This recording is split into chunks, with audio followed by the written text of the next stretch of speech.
வணக்கம் நண்பர்களே, நான் எங்கள் வீட்டு மாடி தோட்டத்தில் தான் இந்த சமையல் கிச்சனை பண்ண போகிறேன். இது தக்காளி சட்னி எப்படி செய்யணுங்கிறத பார்ப்போம். இது ஸ்டவ் மேலே எடுத்துகிட்டு வந்துட்டேன். அதுக்கப்புறமா அதில் வச்சு 3 தக்காளி எடுத்துக்கோங்க, 10 வெங்காயம் பிடிச்சி எடுத்துக்கோங்க, சின்ன வெங்காயம் 4 வரமிளகா எடுத்துக்கோங்க, எனக்கு காரம் அதிகமாக பிடிக்கும். இதில் 4-5 பூண்டு எடுத்துக்கோங்க, உரித்து வச்சுக்கோங்க. கொத்தமல்லி 1 ஸ்பூனு, கடலப்பருப்பு 1 ஸ்பூனு, உளுத்தம்பருப்பு 1 ஸ்பூன் எடுத்துக்கோங்க உங்கள் அளவில். அதுக்கப்புறம் கருவேப்பிலை கொஞ்சம் இப்படி வச்சுக்கோங்க, 2 தலை.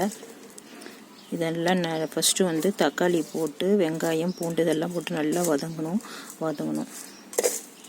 இது வதங்கினதுக்கப்புறமா இந்த மாதிரி கருப்பாயிடணும்.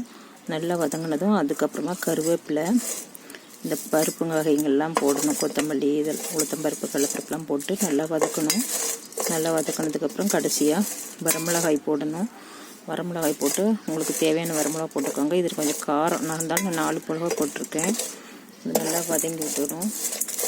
நல்லா வதங்கினதுக்கப்புறமா கொத்தமல்லி தலையை வச்சுருக்கோம் இல்லையா, அதை கழுவி அலசி வச்சுருக்கணும். அந்த தலையும் இதில் போட்டு கடைசியாக வதக்கி விடுங்க. வதக்கி வச்சுட்டு இஞ்சி பூண்டு அளவு இந்த ஓரளவுக்கு பாருங்கள், இந்த அளவுக்கு புளி கொஞ்சம் எடுத்துக்கோங்க, சின்ன நெல்லிக்காய் அளவு எடுத்துக்கோங்க. தேவையான அளவுக்கு உப்பு போட்டுக்கோங்க. நல்லா வதங்கி ஓரளவுக்கு நல்லா கலர் சேஞ்ச் ஆனதுக்கப்புறமா இறக்கி வச்சுருங்க. இறக்கி வச்சுட்டு மிக்சியில் போட்டு இந்த சூடு ஆறுனதுக்கப்புறமா அதை மிக்சியில் போட்டு நல்லா ஜாரில் அரைச்சிக்கணும். சூட்டோட போட்டோம்னா மிக்சி ஜார் கெட்டுடும், அதனால் பண்ணாதீங்க. இப்படி அதை அரைச்சதுக்கப்புறமா நீங்கள் தாளிச்சிக்கலாம். கடுகு எண்ணெய் போட்டு கருவேப்பிலை போட்டு தாளித்து அதில் ஊற்றி இட்லிக்கு தோசைக்கு சாப்பிட்றதுக்கு அது நல்லா சுவையாக இருக்கும்.